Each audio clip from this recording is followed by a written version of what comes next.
I'm Sam Dilliston. We're here to talk about the NFL today. I'm here with Sam and John.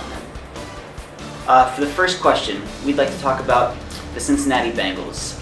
What do you guys expect from them down the stretch and leading into the playoffs? Well, it's been really interesting because obviously the Cincinnati Bengals, they've had a bunch of success this year, and it seems like Andy Dalton has begun to take that next step into moving from just average to being actually capable, more along the lines of an elite quarterback. But you know they're going to say, until he gets to the playoffs, where he has been absolutely abysmal, nobody's going to trust him. Yeah, I'm going to have to agree with John on this one. They've been great this year, going undefeated and just losing last night in a close game to the Texans.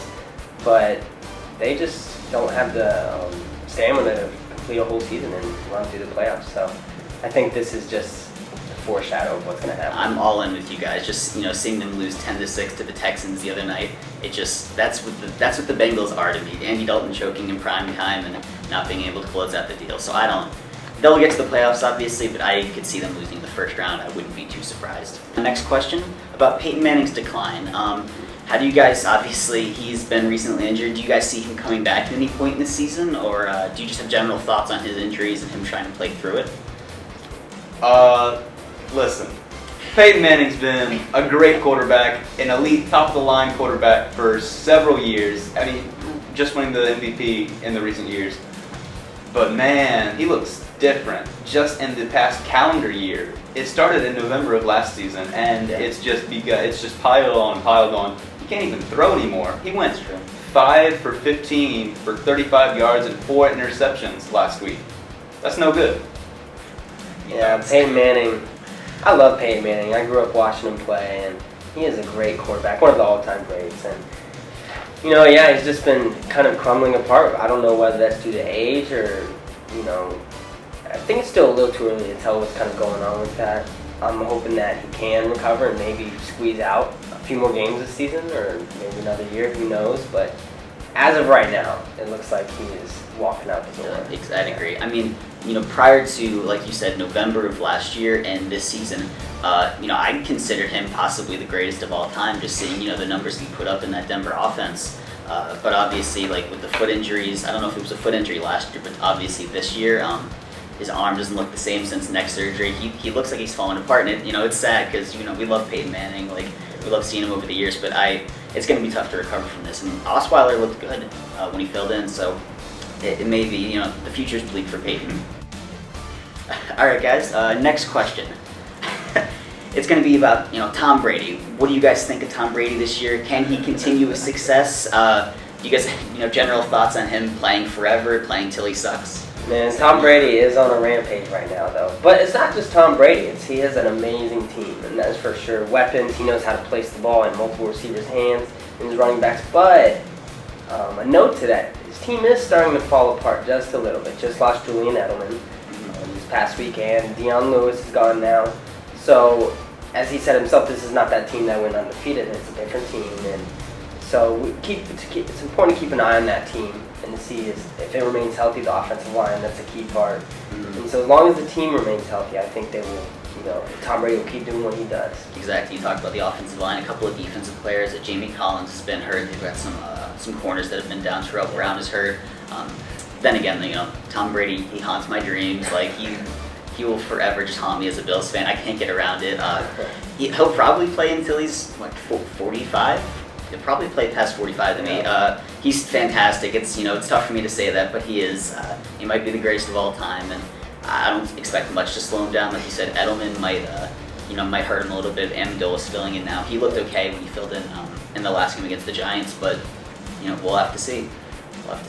The only thing that gives me pause is that Tom Brady's about a year and a half younger than Peyton Manning, and a year and a half ago we were talking about Peyton Manning as one of the greatest still playing the game. We'll have to see if the time catches up to him. Very good point. Transitioning on to our last question, it's about the injury-plagued teams. As we've seen through the season, a lot of players have gone down. That's swung a lot of teams' records, either negative or positive if they can stay healthy. Do you guys have any teams that you've seen have been really hit by the injury bug this year, or anybody in particular? Now, I know the Steelers, and I'm a Steelers fan. They have been plagued by injuries, having Ben Roethlisberger out, Le'Veon Bell suspended for 2 games, coming back. Now Le'Veon Bell's out again. He's done. Just injuries all over the offensive line. That team had great potential. Now they're just scrambling for a spot. It's true. John? I agree, but to me, it's got to be the San Diego Chargers. They have a team, maybe they didn't have as high expectations coming into the season as the Steelers did, Yeah. but man, their offensive line, their wide receiver group, even on the defense, they have been absolutely smacked in the mouth in terms of injuries. I think the last Monday Night Football game I watched with the San Diego Chargers, after Malcolm Floyd got injured, it said they had a current total of 4 wide receivers on the active roster at the time. Oh my gosh. So they had only 1 wide receiver to switch out on those 3 wide receiver sets. They're falling apart. Not to even mention the offensive line. That's a mess. That's a mess. The one team I'd have to single out isn't necessarily, for the quantity of injuries they've had, but the Dallas Cowboys. You have to look at Tony Romo. They've been, I think, 0-7 in this stretch with Brandon Whedon and Matt Castle starting. They lost to the Bucs the other night in heartbreaking fashion. It's tough to watch as a football fan. You know that team's better than that. Once they plug in Tony Romo, they still do have a chance at the playoffs miraculously. Thankfully, the NFC East is that bad, but I think he's been the MVP almost so far this season. Just seeing how badly that team needs him, it's eye-opening. It's been a trip.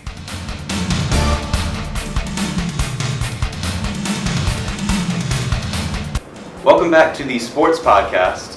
We're here with our special guest, Steven Rosendahl, who is a resident sports aficionado.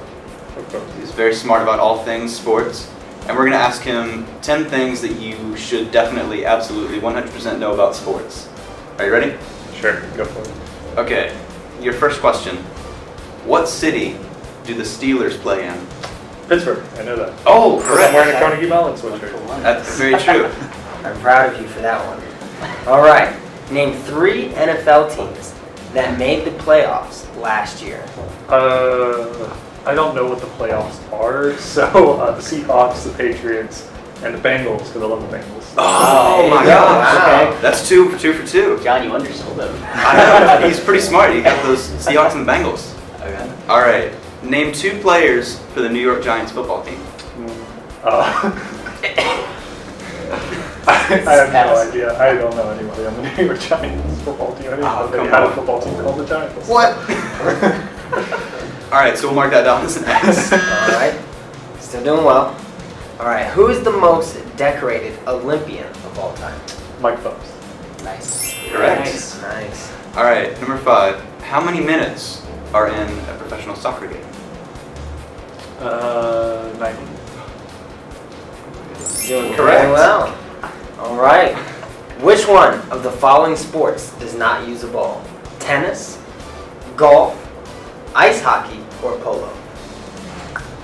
I don't know what polo is, so I guess polo. know Hockey puck, right? It's hockey, yep. Yeah. Okay. Well, pretty much Close right, enough. right? Yeah, it was close enough. All right, what are the buildings called that honor the greatest players of each sport? A, Coliseum, Hall of Fame, or the Museum of Sports? The Hall of Fame. Might be my That favorite was a question. gimme. All right. How many quarters, this is a tough one, are in a football game? How many quarters? Well, they're called quarters, so 4. I heard the logic. I like it. All right, we want to save this one for last? Yeah. Okay. Sure. Number 9. What is your favorite sports team and why? I like the Seahawks because they're better than Patriots. I like it. Very Fair true. All right. All right, and last question. For the NFL, National Football League, what city do the Goblins play in? Wow. I guess they're not in America. There's other football leagues, as I learned the other day. So, but this is the National Football League.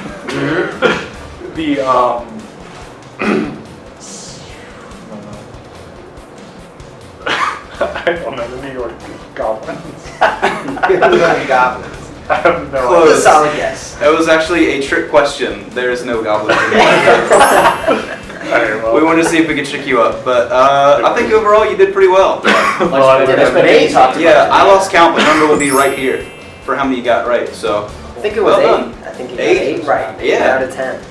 That's All right, amazing. Well done, pretty good. Steven. Well done. All right, thank you, Stephen, for joining us. This has been the Sports Podcast. Thank you for watching. Thank you.